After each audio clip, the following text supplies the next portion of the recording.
Вчера в СИЗО по делу о взятке отправился бывший министр культуры Москвы, а ныне советник аппарата мэра по оккупированным территориям Украины Александр Кибовский. Сразу же начались разговоры, мол, это уж точно атака не в меру усилившегося в последнее время Сергея Собянина. И если бы речь шла о любом другом чиновнике московской мэрии, это была бы вполне легитимная версия. Но тут случай особый. Прежде чем говорить о Кибовском, давайте разберем диспозицию. Попробуем понять, в чем уникальность Сергея Собянина в путинской системе военного времени.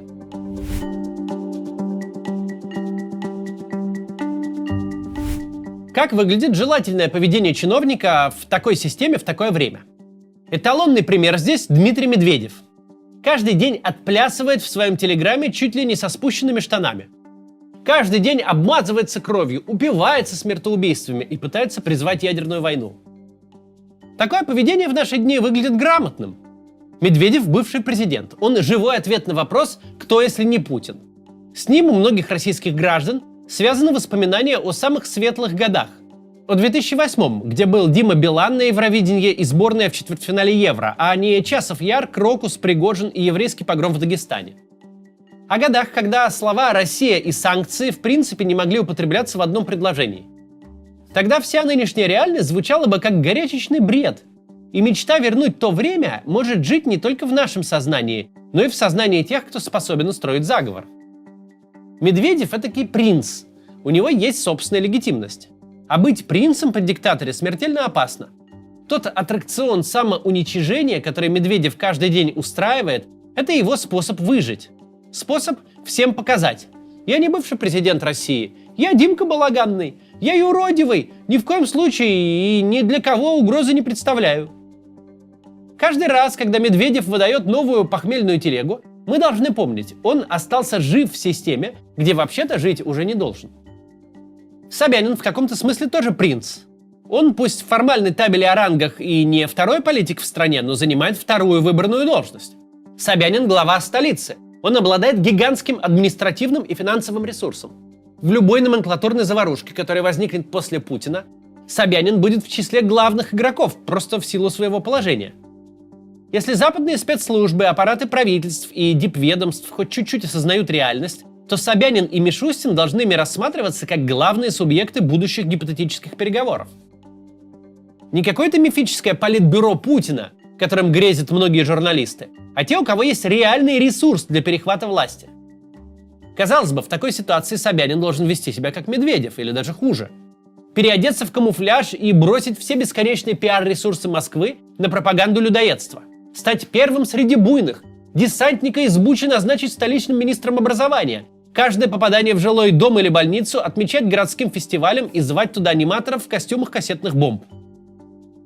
Чтобы никому в голову не приходило связывать с Собяниным надежды на будущее. Чтобы никакой западный политик даже в горячке не рассматривал идею оказаться с ним в одной комнате. Казалось бы, человек в такой позиции должен обмазаться войной с ног до головы. Но ничего похожего не происходит ни с ним, ни с Мишустиным. Оба потенциальных путинских сменщика, люди, от которых угроза режиму персональной власти исходит самым естественным образом, ни тот, ни другой совершенно не усердствуют в показном лоялизме. Если представить инопланетную расу, до которой с Земли долетали бы только публичные речи Собянина, эта раса вообще бы не очень была бы в курсе, что Россия участвует в войне. Москва всегда государство в государстве. Но никогда это не было заметно настолько явно. Москва Собянина существует будто в другом году и в другой стране. И кажется, все усилия мэра направлены на то, чтобы война Москву не коснулась.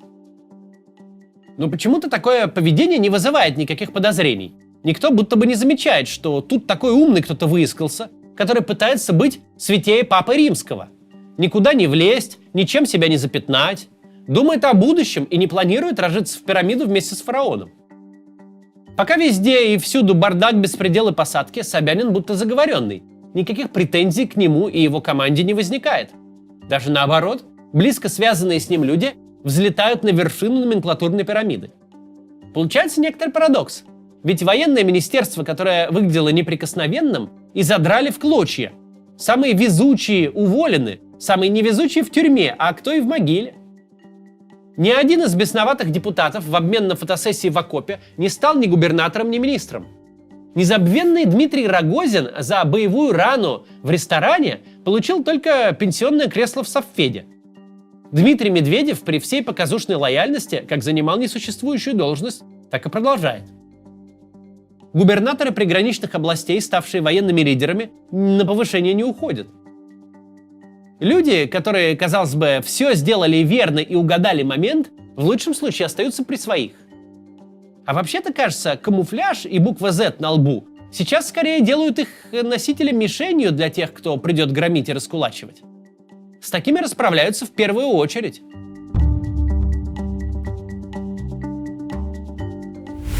Казалось бы, посадка Кибовского, который вот только год как перестал быть министром культуры Москвы, его посадка должна быть явным сигналом мэру.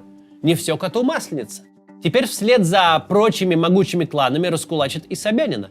Его очередь учить, чем отличается полубак от форштевня. Однако на деле все может быть иначе.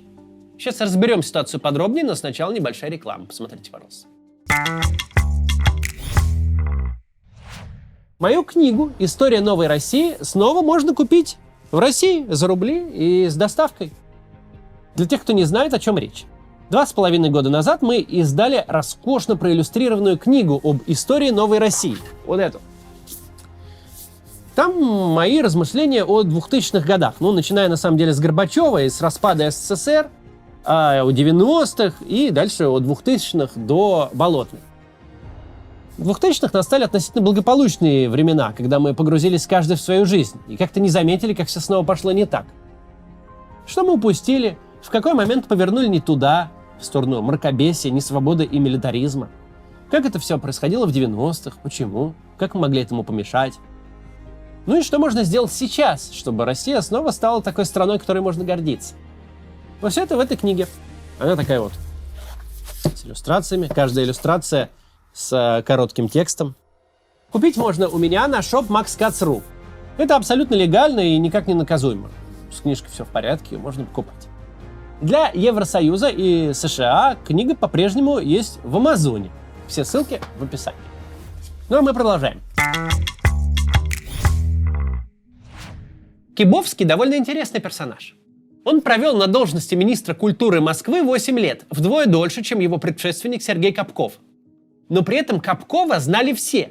Его политика по преображению внешнего и культурного облика Москвы, каждый новый парк и театр получали полярные оценки и вызывали горячие дискуссии.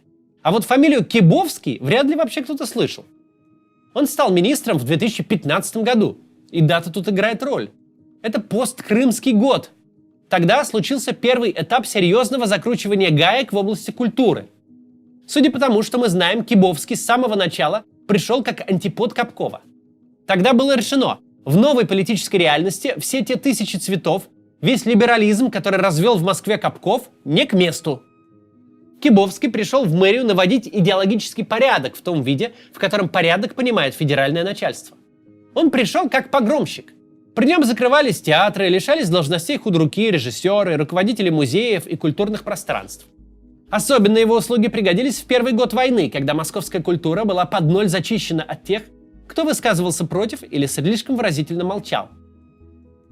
Достаточно посмотреть интервью и другие публичные заявления Кибовского, чтобы понять, в нем нет тех типичных черт московского чиновника, к которым мы привыкли. Нет вот этой технократической отстраненности и способности на любой вопрос ответить так, чтобы ничего не сказать, но и чтобы за слова не притянули. Кибовский не просто подзиговывает, он зигует так, что кровь из ушей. Убивать, мочить, уничтожать, никакой пощады. Это не собянинский технократ, это Соловьев для бедных. Если до войны Кибовский был просто тихим инквизитором московской культуры, то после февраля 22 года он, пожалуй, что единственный большой чиновник мэрии, кто решил, на фестивале людоедства нужно быть главным упырем. Кибовский не просто делал грязную работу, он ею откровенно прям гордился. И с началом войны, как и многие, он ошибочно решил, что кровожадность теперь фактор отбора, который может вознести на вершину карьеры. Но что-то пошло не так. Никто не оценил его усилий по зачистке Москвы от крамолы и ереси. Никто не сказал спасибо за интервью с призывами убивать украинцев. Уже в сентябре 23 года Кибовский был отправлен не на повышение, а на самую позорную должность, какую только можно представить в московском правительстве. и стал советником аппарата мэра и правительства Москвы по вопросам культурного сотрудничества с новыми субъектами РФ. Главного московского апологета войны из министров перевели на несуществующую должность взаимодействия с несуществующими субъектами Федерации – ДНР, ЛНР, Херсонской и Запорожской областями. Культурно сотрудничать. Те, кто знаком с чиновничьей иерархией, понимают, советник – такая же должность, как Херсон, российский муниципалитет. Советников у президента, губернатора, любого органа власти может быть неограниченное количество. К слову, советник и зарплата не всегда прилагается, не говоря уже о кабинете с секретарем.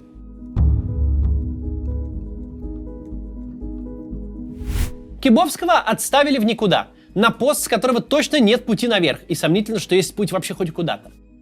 Поэтому, когда кто-то называет арест бывшего министра культуры Москвы атакой на команду Собянина, это звучит сомнительно. Если перекладывать номенклатурные чины на корабельные, то советник по новым территориям – это юнга, живущий в трюме с крысами. Часть команды, вопросов нет. Но когда его берет за жабры портовая служба, это вряд ли можно назвать атакой на капитана. Из министров в советники так не поступают с ближним кругом, даже с дальним не поступают. Своих перемещают либо вверх, либо по горизонтали, а не отправляют драить палубу. Скорее похоже на то, что Кибовский был эдаким ревизором, которого из центра прислали надзирать за идеологической чистотой московского начальника. И при первой же возможности начальник такого засланца слил. Разбираться в хитрой спирали внутрипутинского каннибализма, кто, кого и по каким причинам сожрал, удовольствие сомнительное. Но пока все выглядит не как атака на клан Собянина, а как то, что клан Собянина успешно удалил чужеродный себе элемент. Это совершенно не похоже на случай Тимура Иванова, когда действующего министра, который днем ранее сидел по левую руку от Шойгу, бросили в аквариум прямо в мундире. Кибовский ни в одном заголовке не фигурирует как советник, он везде бывший министр. А мало ли бывших министров. Вообще нельзя сказать, что произошедшее бросает хоть какую-то тень на Собянина. Скорее мы видим ситуацию, когда чиновник вроде бы угадал все буквы, но не смог назвать слово. Что кто-то опять решил, что настали новые времена, и война все спишет, если верно ей служить. В своем рвении зачистить культурную среду, в потребности выслужиться, Кибовский мог кому-то наступить на хвост, каких-то очень уважаемых людей обидеть, залезть свиным рылом куда-то не туда, замахнуться на кого-то не по чину. Судя по интервью, он явно из инициативщиков.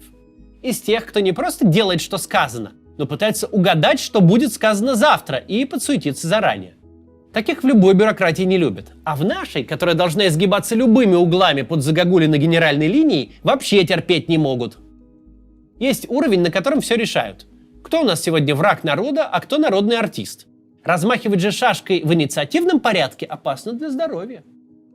Когда мэр Москвы всякий раз говорит так, чтобы ничего не сказать, всякий раз у него черное с белым не берите, да и нет не говорите, а министр культуры вдруг какие-то неведомые полки куда-то на фронт повел, это какой-то бардак, так не годится. Меню утверждает директор столовой. Придет время человечины, тебе положат стандартную порцию. А пока тут рыбный день, жуй ментай и помалкивай. То, что там по телевизору говорят, это народу говорят. Завтра будут другое говорить, а у тебя свое начальство. Оно за тебя подумает и скажет, как будет надо. А пока не надо, засунь свою инициативу, куда солнце не светит. Арест Кибовского не похож на начало новой главы репрессий. Скорее, на продолжение старой. Пруд чистят от тины, которую бурным течением военного времени подняло на поверхность. Все эти люди, решившие, будто теперь все делается иначе и можно прыгнуть выше головы, став амбассадором смертоубийств, они системе чужды. Своей публичной истерикой они нарушают тихий шелест бумажек, отвлекают серьезных персон от серьезных непубличных разговоров. А главное, слишком дофига о себе думают. Считают, что со своим громким звездобольством можно поперек батьки в пекло, что можно занять место, которое не для них тут вообще-то стоит. Эта новая элита, как и старая элита, возомнившая себя новой, отлетает в СИЗО и на кладбище быстрее, чем чихнуть успевает. И тут нет ничего сенсационного. Процесс этот начался с первого года войны еще в 2014-м, а с новым сроком Путина только ускоряется. Не каждый сотрудник ведомства, будь то министерство или мэрия, является человеком начальника. В каждой структуре есть чужеродные элементы. Кибовский выглядит именно таким, а его билет в кутузку на долгие годы скорее аппаратной победой Собянина, чем его поражением. До завтра.